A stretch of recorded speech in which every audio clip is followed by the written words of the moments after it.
Hi hello வணக்கம் மக்களே. நீங்கள் பார்த்துட்டு இருக்கிறது boys next door channel. So இந்த சேனலில் ஆல்ரெடி நிறைய வரலாறு மூமெண்ட்ஸை போட்டிருப்போம், நிறைய வரலாறு சம்மந்தப்பட்ட புதினங்களை பாட்காஸ்ட்டாகவும் சொல்லிட்டு இருக்கோம். ஸோ இதுக்கு உங்களுடைய வரவேற்பு ரொம்ப ஃபினாமினலாக இருக்குது. ஏன் அப்படி சொல்கிறேன் அப்படின்னா, இந்த சேனல் ஆரம்பிக்கப்பட்டதுக்கான பர்பஸே அதுதான். எல்லாரும் வரலாறை தெரிஞ்சுக்கணும், எல்லாரும் வரலாறை பற்றி பேசணும் அப்படின்றது தான். ஸோ அந்த இனிஷியேட்டிவ் எடுத்ததுக்கு ஒரு பலன் கிடைச்சிருக்குன்றது எனக்கு ரொம்ப பெரிய நிகழ்ச்சியாக இருக்குது. எனக்கு இது சொல்ல வார்த்தையே இல்லை, அவ்வளோ சந்தோஷமாக இருக்குது. இதோட இந்த சப்போர்ட்டை நான் எதிர்பார்க்கல. இந்த சப்போர்ட்டை தொடர்ச்சியாக கொடுங்க. ஸோ இன்றைக்கி ஒரு புது சீரீஸ் ஆரம்பிக்கலாம் அப்படின்றது ரொம்ப நாளாக மைண்டில் இருந்தது. இனிமேல் எவ்ரி வெனஸ்டே உங்களுக்கு இந்த சீரீஸில் இருந்து ஒரு வீடியோ வரும். இது எதை பற்றி இருக்க போகுது அப்படின்னா, ஆல்ரெடி நீங்கள் தமிழில் பார்த்துருப்பீங்க, ஆல்ரெடி ஹெட்லைன் படிச்சிருப்பீங்க. வரலாறு மறந்த மன்னர்கள். அதாவது நம்ம வரலாற்று ஆசிரியர் நம்ம வகுப்பறைக்குள்ளே வந்தோடனே கேட்கக்கூடிய முதல் கேள்வி என்னவா இருக்கும் அப்படின்னா, உங்களுக்கு தெரிஞ்ச தமிழ் மன்னர்களுடைய பேர் சொல்லுங்கப்பா அப்படின்னா, நம்மளும் கரிகால சோழன், ராஜராஜ சோழன், ராஜேந்திர சோழன் சொல்லி ஒரு பெரிய பட்டியலே வச்சிருப்போம். இந்த பட்டியலாம் சொல்லி முடிச்சோடனே நம்மளுக்கு வேற மன்னர்களுடைய பேரே தெரியாது. காரணம் என்னன்னா, இவங்க எல்லாருமே வரலாற்றில் மிக உயரத்தில் இருக்கக்கூடியவங்க. அதனால டக்குன்னு நம்மளுக்கு ஞாபகம் வருது. ஆனா இந்த மன்னர்கள் அவ்வளவு உயரத்துக்கு போறதுக்கும், அந்த பேரரசு அவ்வளவு உயரத்துக்கு போறதுக்கும் அடித்தளமா இருந்த, விதையா இருந்த ஒரு சில மன்னர்கள்ல நம்ம வரலாறும் மறந்துடுச்சு, நம்மளும் மறந்துட்டோம். ஸோ அப்பேற்பட்ட மன்னர்களை பற்றி தான் இந்த சீரீஸில் பார்க்க போகிறோம். ரொம்ப இன்ட்ரெஸ்டிங்காக இந்த சீரீஸ் இருக்கும்னு நான் நம்புகிறேன். நீங்களும் அதே ஆதரவு, அதே அன்பை எனக்கு கொடுப்பீங்க. இதில் ஏதாவது தவறு இருந்தாலோ, இதில் ஏதாவது மாற்றங்கள் இருந்தாலோ தைரியமாக நீங்கள் எனக்கு சுட்டி காட்டுங்க. அப்போ தான் நான் அந்த தவறுகளை திருத்திக்க முடியும், இன்னும் நல்ல வீடியோஸ் கொடுக்க முடியும்னு நான் நம்புகிறேன். வாங்க நம்ம வீடியோக்குள்ளே போகலாம். உங்கள் பேர்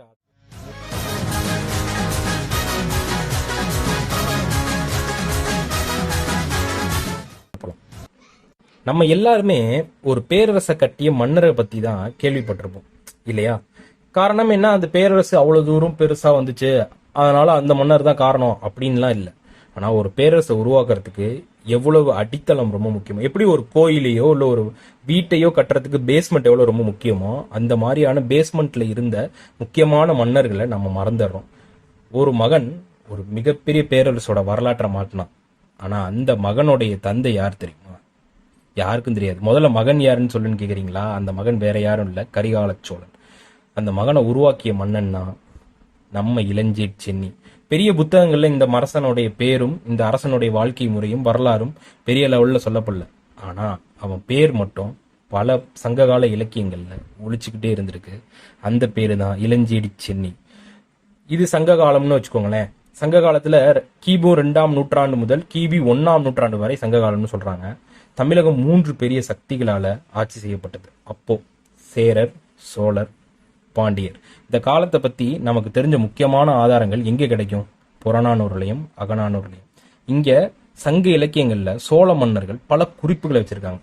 குறிப்பா நீங்க பல சரித்திர நாவல்களையோ இல்லை பல சரித்திர நிகழ்வுகளை எடுத்துக்கிட்டீங்கன்னா அதுல ஏதாவது ஒரு சோழ மன்னனோ இல்லை ஏதாவது ஒரு சோழ படைத்தலைவனோ எப்பவும் இருந்துகிட்டே இருப்பான். தமிழக வரலாற்றையும் சோழர்களுடைய வரலாற்றையும் நீங்க தனித்தனியா பிரிக்க முடியாது, ஒன்னோட ஒன்று கலந்தது. ஸோ அந்த குறிப்புகளில் ஒரு பேர் அடிக்கடி வந்துகிட்டே இருக்கும். அந்த பேர் தான் இளஞ்சேடி சென்னி. இந்த இளஞ்சேடி சென்னியோட வாழ்க்கை ரொம்ப விசித்திரமானது. ஏன்னா அவன் வாழ்க்கை வரலாறு முழுசா எழுதல, ஆனா கிடைக்கும் சில குறிப்புகளை வச்சு சொல்லுது. அவன் ஒரு மிகப்பெரிய போராளின்னு, அவன் ஒரு பாதுகாப்பு மனப்பான்மை கொண்ட மன்னன்.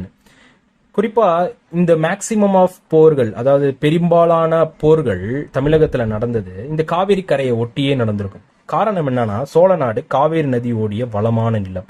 அந்த வளம் தான் பல பேருடைய அதிகாரத்தையும் பல பேருடைய கண்களுக்கும் ஒரு இலக்கா மாறுது. அந்த நிலத்தை காக்க ஒரு மனிதன் மட்டும் போதாது, ஒரு உறுதி வேணும். அந்த உறுதி தான் இளஞ்சேடி சென்னி. இந்த இளஞ்சேடி சென்னி அந்த காலத்துல நடந்த சில முக்கியமான போர்கள்ல ரொம்ப முக்கியமான போர். அது என்னன்னா, ஒரு சாதாரண நிலத்துக்காக இல்ல, வணிக பாதைக்காக, நதிகளுக்காக, வளமான நிலங்களுக்காக. இதற்காக தான் சேர சோழ பாண்டியர் சோழ நாட்டை அடக்க முயற்சிருக்காங்க.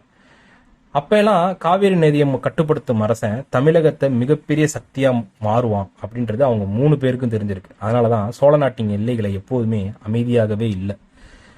ஒரு நாள் என்ன ஆயிருக்கு, இளஞ்சேடி சென்னியோடைய ஆட்சி காலத்துல சோழ நாட்டின் எல்லையிலிருந்து ஒரு செய்தி வருது, எதிரி படைகள் நுழைஞ்சிருச்சுன்னு. அந்த செய்தியை கேட்ட உடனே அரண்மனையே அமைதியாயிருச்சு. காரணம், அவங்க எதிர்பார்க்காத நேரத்துல அந்த போர் சூழல் மூழுது. அப்போ அங்க எந்த ஒரு மன்னனா இருந்தாலும் சடனா என்ன பண்ணுவான், ஒரு ஒரு ப்ரிகாப்ஷனுக்காக ஒரு சின்ன ஒரு பயம் ஒன்று, கிளி ஒன்று ஏற்படும். அந்த கிளியே இல்லாம அவன் ரொம்ப அமைதியா இருக்கான். ஆனா அந்த அமைதிக்குள்ள ஒரு புயல் உருவாகிட்டு இருக்கிறது அந்த எதிரிகளுக்கும் தெரியல, ஏன் தான் கூட இருந்த சோழ மன்னர்களுக்கும் சோழ நாட்டு மக்களுக்குமே தெரியல. அப்படி ஒரு முடிவை உருவாகி கொண்டிருந்தது. அப்போ இளஞ்செடி சென்னி கண்களை மூடி யோசிச்சான், எழுந்து நின்னான், அவன் படையை கூப்பிட்டான், வீரர்களை வரிசையா நிக்க சொன்னான். குதிரைப்படை, யானைப்படை, காலாட்படை வீரர்கள், அப்புறம் வேலைக்கார படை வீரர்கள், இவங்க எல்லாருமே ஒன்று திரட்டப்படுறாங்க. வேலைக்கார படைகள் அப்போ எது இருந்திருக்குமான்னு தெரியல, ஏன்னா அது விஜயாலய சோழனுடைய காலத்துல தான் உருவாக்கப்பட்டதா இருக்கலாம். மேபி அப்போ வேற பேர் இருந்திருக்கலாம் வேலைக்கார படையினருக்கு. ஸோ அப்பேற்பட்ட படை வீரர்கள் எல்லாரையுமே ஒன்று திரட்டுறாங்க. அந்த நேரம் அவன் சொன்ன வார்த்தை ரொம்ப முக்கியமான வார்த்தை. இது நம்ம வாழ்க்கைக்கும் உதவலாம். நாம் ஜெயிக்கணுன்றதுக்காக போராடக்கூடாது, நம்ம பாதுகாப்பா இருக்கணுன்றதுக்காக போராடுறோம். ஸோ அதனால இந்த வரியே அவனுடைய கேரக்டரையும் அவனுடைய ஆட்சி முறையுமே டிஃபைன் பண்ணுதுன்னு நான் நினைக்கிறேன். படத்தின் இப்போ இப்போ இப்படி சொன்னதுக்கு அப்புறம் படையில இருக்கக்கூடிய படை வீரர்களுடைய மன உறுதி இன்னும் உறுதியா இருக்கும் இல்லையா? அங்க பயம் இருக்காது, அங்க ஒரு உறுதி இருக்கும். ஸோ அந்த காலத்துல போர்னா எப்படி இருந்திருக்கும், இன்னைக்கு காலத்துல எப்படி? இன்னைக்கு போர்னா நாங்க இன்னைக்கு இந்த டிமாண்ட் வச்சிருக்கோம், இதுக்காக உங்களை போர் தொடுக்கிறோம் அப்படின்ற மாதிரிலாம் இல்லாம இது கரடு முரடான போர் திட்டமா தான் இருக்கும்.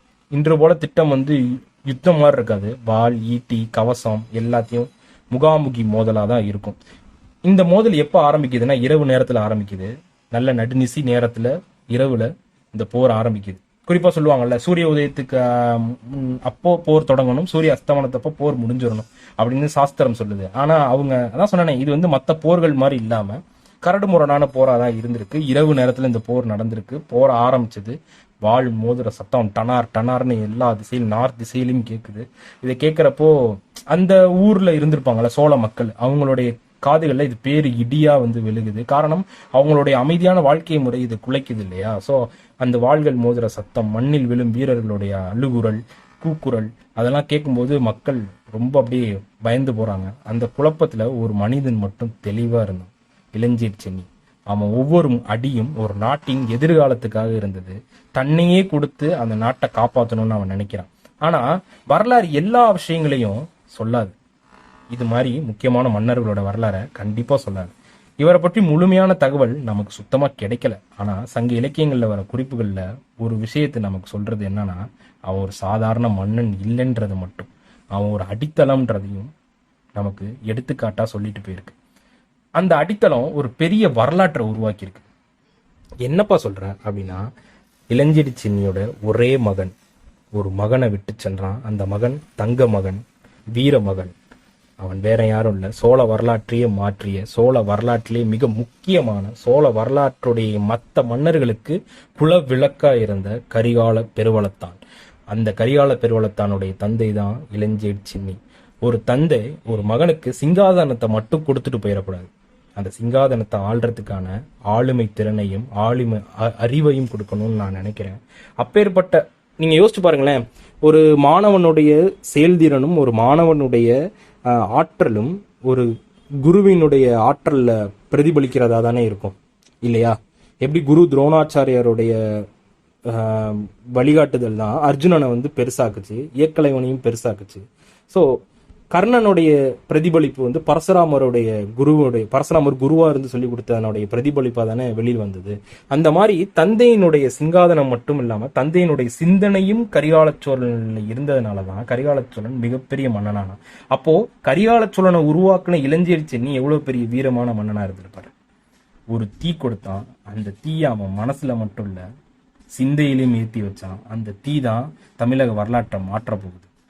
அடுத்த எபிசோட்ல அந்த தீ ஒரு பேரரசா மாறுச்சுன்னு சொன்னல, அது எப்படி மாறுச்சுன்னு அடுத்த எபிசோட்ல பார்ப்போம். ஸ்டே டியூன் மக்களே. உங்களுக்கு இந்த எபிசோட் பிடிச்சிருக்குன்னு நினைக்கிறேன். இதுல ஏதாவது குறைகள் இருந்தா கண்டிப்பா நீங்க எங்களுக்கு சொல்லுங்க, நாங்கள் மாத்திக்கிறோம். தேங்க்யூ.